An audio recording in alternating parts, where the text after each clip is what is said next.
Làm mang vỏ này. À, đây con để vào đĩa đúng không?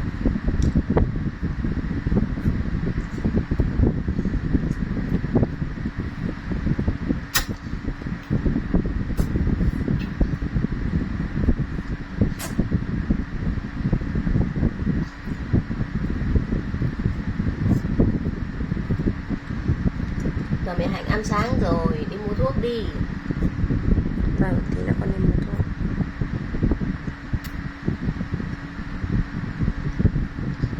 Rồi. Thế. Nào con bỏ hột ra đúng không? Rồi để vào đĩa, để hột vào đĩa nào. Rồi. Rồi, hết rồi. Alo. Rồi.